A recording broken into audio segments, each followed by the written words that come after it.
Alhamdulillahi Rabbil Alamin, wassalatu wassalamu ala ashrafil anbiya'i wal mursalin.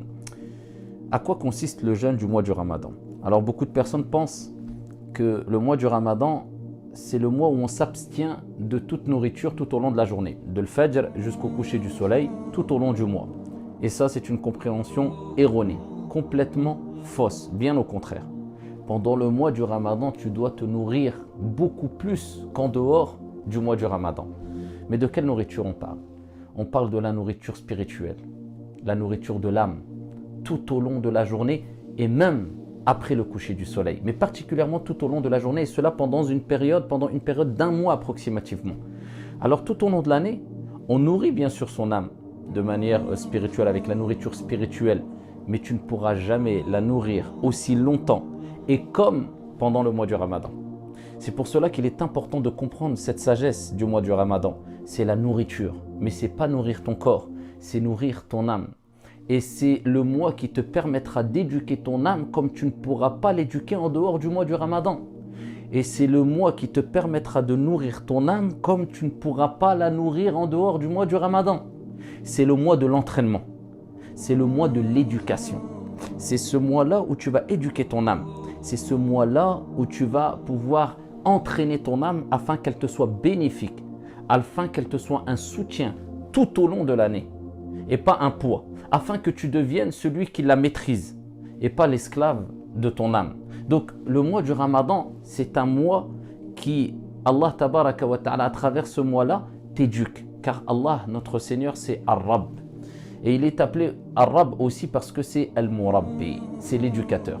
Et à travers le mois du Ramadan, Allah Jalla wa Ala nous apprend, nous éduque, nous enseigne plusieurs choses qui seront bénéfiques pour nous afin de purifier notre âme. Donc le mois du Ramadan, c'est un mois qui te permet de purifier facilement ton âme.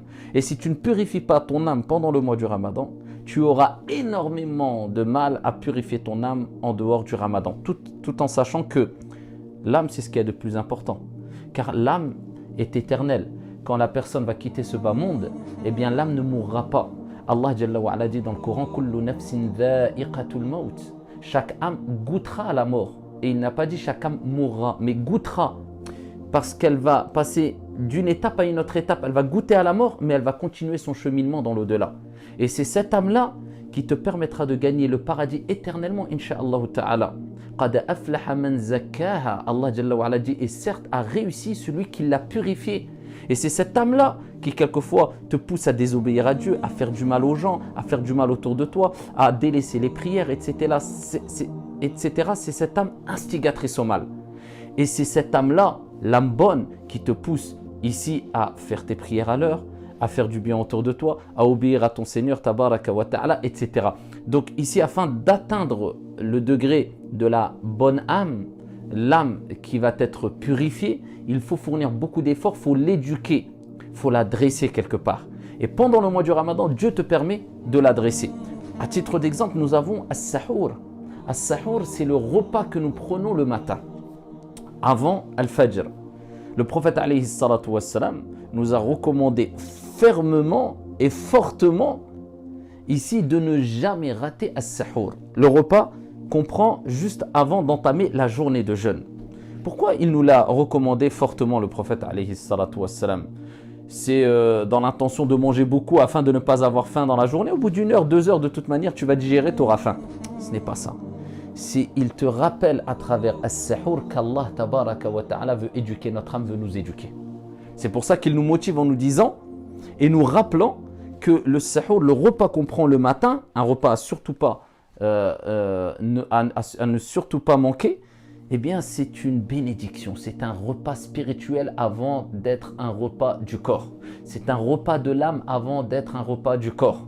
Voilà pourquoi le prophète alayhi salatu wassalam, dans Sahih al-Bukhari dit « Tasahharu fa inna fi s-sahuri baraka » Prenez le sahur, le repas du matin, avant le fajr, car dans ce repas-là, il y a une bénédiction. Donc on voit que c'est un repas spirituel avant d'être un repas de l'âme. Le prophète alayhi salatu wassalam nous dit « Inna Allaha wa malaikatahu yusalluna ala al-mutasahhirin » kama fi s-sahih. Dieu et ses anges prient sur celles et ceux qui prennent le repas du matin. Et voilà pourquoi le prophète alayhi salam fi s-sahih nous dit « Tasahharu walau bil ma » Prenez le sahur ne serait-ce qu'avec un peu d'eau. Donc le but ce n'est pas de se nourrir de manière excessive avec beaucoup de nourriture, même si c'est avec un peu d'eau. Parce que la sagesse derrière le sahur, ce n'est pas de s'engouffrer ou manger beaucoup ou alors prendre un repas avec excès ou autre ou manger. C'est simplement que tu apprennes et tu éduques ton âme surtout à te lever, pas pour le fajr, avant le fajr. Et prendre un peu de nourriture qui, dans cette nourriture, si minime soit-elle, il y aura al-baraka, la bénédiction qui renforcera ton âme et ton corps. Parce qu'il y a une bénédiction dedans. Si minime soit la portion de nourriture ou d'eau que tu vas prendre. Donc Dieu veut à travers le sahur qu'on apprenne à notre âme à se réveiller pour la prière du matin, bien plus que cela, avant la prière du matin. Pourquoi pendant un mois? Si Dieu a fait qu'on jeûne un mois, qu'on éduque notre âme pendant un mois, c'est que cela est suffisant afin d'entraîner suffisamment son âme afin que tu continues facilement les efforts après Ramadan. Si tu as bien éduqué ton âme et si tu as bien compris cette sagesse du Ramadan. Donc celui qui va se lever pour le sahur pendant un mois approximativement, normalement, logiquement, s'il a bien compris ce que je viens de dire précédemment, il a bien compris que c'est une éducation de l'âme, que c'est une nourriture spirituelle, que c'est pour éduquer son âme et qu'il doit fournir et continuer à fournir des efforts en dehors du Ramadan. En dehors du Ramadan, ça sera beaucoup plus facile pour lui de se lever avant le Fajr. C'est pas pour le Fajr, c'est pas après le Fajr, avant le Fajr. Afin de ne pas rater la prière de le Fajr et afin, pourquoi pas, de ne faire que 2 rak'at de Qiyamul Layl qui te prendra quelques minutes avant le Fajr. C'est pour éduquer ton âme à faire les meilleures des actions en dehors du Ramadan. Celui qui a délaissé les désirs, qui a contrôlé ses pulsions pendant la journée du jeûne, pendant un mois, eh bien, il arrivera facilement, Inch'Allah Ta'ala, s'il maintient le cap, eh bien, à retenir ses pulsions et à retenir ses désirs en dehors du Ramadan, après le mois de Ramadan. Celui qui a éduqué son âme à faire Salat al-Tarawih pendant approximativement un mois après Salat al-Isha, surtout cette année ou ces années-là quand c'est en période d'été, c'est très tard, il arrivera beaucoup plus facilement, Inch'Allah tabaraka wa ta'ala, en dehors du Ramadan qu'avant le Ramadan, en dehors du Ramadan, à continuer à faire ne serait-ce que 2 rak'at après Salat al-Isha et surtout faire Salat al-Isha à l'heure. Donc le mois du Ramadan, c'est un mois d'éducation. C'est un mois à travers lequel Dieu veut t'éduquer. Donc prends des bonnes habitudes et dis-toi, cette habitude que j'ai prise, eh bien je dois faire tout pour qu'elle devienne facile à la fin du Ramadan afin de continuer à l'avoir en dehors du Ramadan. Là, tu auras réussi ton Ramadan. Si celui qui se lève tous les matins à Sahur pour prendre son repas avant le Fajr, pendant un mois approximativement sans le rater, eh bien il doit se dire, eh bien mon âme, elle est prédisposée, elle est entraînée afin que je continue après Ramadan.